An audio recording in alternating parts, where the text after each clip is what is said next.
Perikatan Nasional PN menghadapi krisis paling serius sejak diasaskan 5 tahun lalu dengan Presiden Bersatu Tan Sri Muhyiddin Yassin meletak jawatan sebagai pengerusi gabungan pembangkang itu berkuat kuasa lusa. Muhyiddin Yassin telah pun meletakkan jawatan sebagai pengerusi Perikatan Nasional.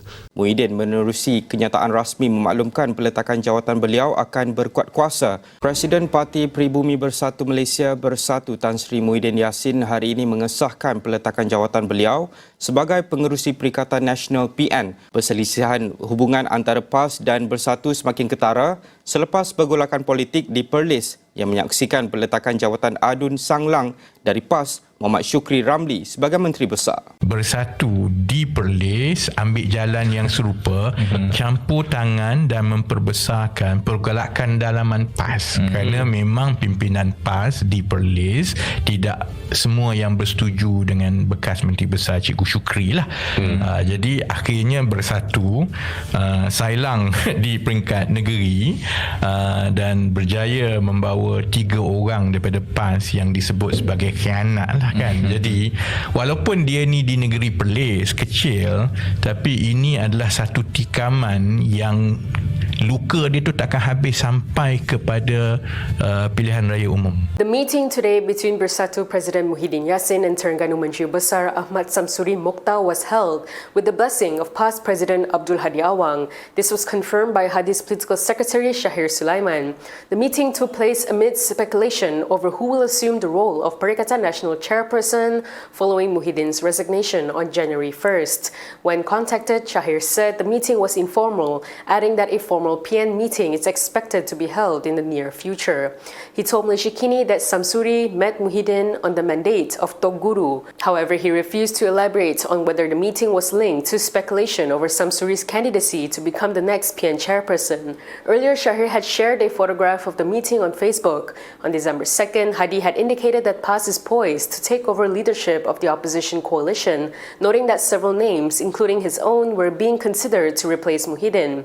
However, Hadi acknowledged that he is in poor health and stressed that PAS has other capable leaders, including technocrats, who could assume the position. Tegas Ahmad Zahid, pemuda mesti mempunyai idealisme yang berbeza, tetapi apabila berdepan pandangan berbeza atau kritikan, ia perlu diterima dengan matang. Alah, katanya, dalam politik bukan semua orang akan bersetuju dengan pandangan dan perjuangan setiap pemimpin dan sebarang ketidaksetujuan perlu ditangani dengan penjelasan dan hujah, bukannya tindakan terburu-buru yang boleh mencetuskan persepsi negatif terhadap parti. Beliau berkata demikian ketika mengulas laporan media berhubung kenyataan Ketua Pemuda UMNO Datuk Dr. Muhammad Akmal Saleh yang memberi bayangan kemungkinan berundur selepas gesaannya agar UMNO keluar daripada Kerajaan Perpaduan tidak dipersetujui kepimpinan parti. Sebelum ini, seorang pemerhati menyindir sikap itu dengan menegaskan bahawa sesiapa yang memilih menjadi ahli politik perlu mempunyai muka tebal dan hati kental. Menurut pemerhati, Akmal sepatutnya lebih kebal terhadap penolakan, hentaman dan kritikan kerana ia merupakan makanan harian dalam politik, bukannya dijadikan alasan untuk melemahkan semangat atau kredibiliti diri sendiri. Malah tegasnya, Akmal tidak boleh mengawal setiap keputusan kepimpinan tertinggi dan membentak atau merajuk apabila gesaannya tidak dilayan, di mana ia bukan contoh sikap yang baik sebagai seorang ahli politik. Dalam perkembangan lain, Jabatan Peguam Negara AGC memutuskan tiada tindakan lanjut NFA terhadap 47 pertuduhan pecah amanah, rasuah dan pengubahan wang haram berkait dana Yayasan Akal Budi, membabitkan Timbalan Perdana Menteri Datuk Seri Dr. Ahmad Zahid Hamidi. Jabatan itu dalam satu kenyataan pada Khamis berkata, keputusan itu sekaligus membawa kepada penamatan muktamad kes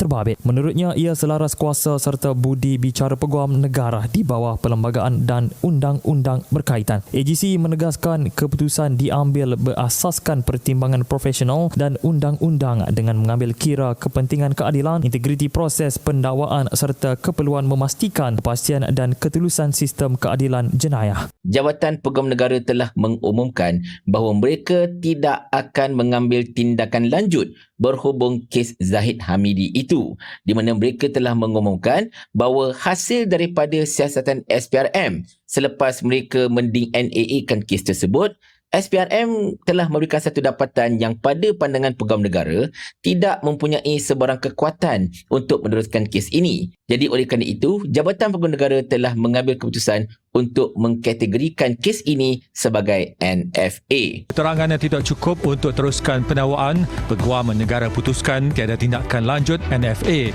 bersabit 47 pertuduhan terhadap Datuk Seri Ahmad Zahid Hamidi. Keputusan Jabatan Peguam Negara untuk tidak meneruskan pendakwaan terhadap Timbalan Perdana Menteri Ahmad Zahid Hamidi dalam kes pengubahan wang haram Yayasan Akal Budi dilihat memberi impak negatif terhadap usaha pelaksanaan reformasi kerajaan. Kemudian Muhyiddin telah letak jawatan sebagai pengerusi Perikatan Nasional. So dalam keadaan cemas ini, Muhyiddin letak jawatanlah pengerusi Perikatan Nasional. Presiden Bersatu Tan Sri Muhyiddin Yassin meletak jawatan sebagai pengerusi Perikatan Nasional PN. Sebaik Muhyiddin letak jawatan sebagai pengerusi Perikatan Nasional, PAS terperangkap. Earlier, NST reported that Muhyiddin had resigned as PN chairman amid tensions between Bersatu and PAS. UMNO tak nak bekerjasama, UMNO pula nak bekerjasama dengan PAS tapi tak nak Bersatu.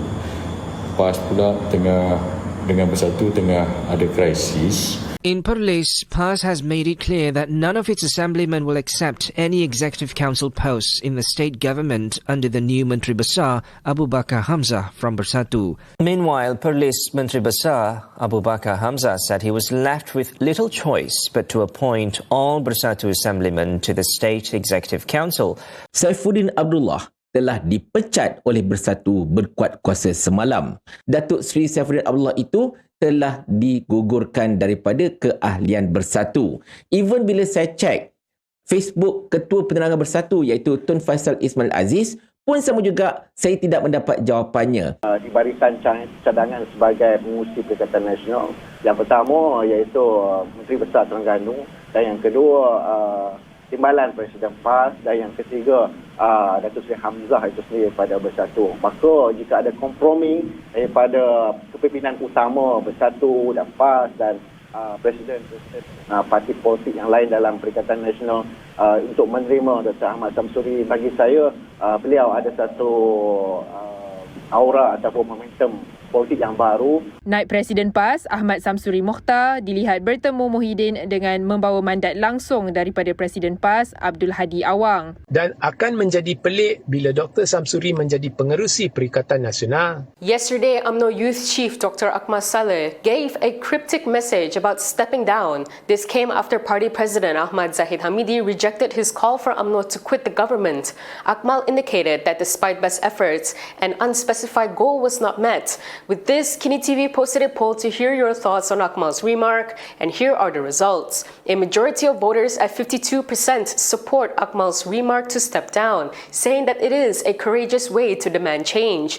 39% were skeptical, saying that his remarks are rushed and will divide UMNO. Meanwhile, 5% voiced mixed feelings, highlighting that while being vocal is important, there should still be negotiations. What do you think of Akmal's remarks? Share your thoughts in the comments below. Zahid mengulas laporan mengenai Ketua Pemuda UMNO Muhammad Akmal Saleh yang memberi bayangan kemungkinan meletak jawatan, namun menegaskan bahawa idea pemuda tetap perlu diperjuangkan tanpa mengira saranan diterima atau tidak. Demikian sindiran keras seorang pemerhati terhadap kenyataan Ketua Pemuda UMNO Datuk Dr. Muhammad Akmal Saleh yang seolah-olah akur kerana gesaannya supaya UMNO keluar daripada kerajaan pimpinan Perdana Menteri Datuk Seri Anwar Ibrahim ditolak oleh Presiden parti itu, Datuk Seri Dr. Ahmad Zahid Hamidi.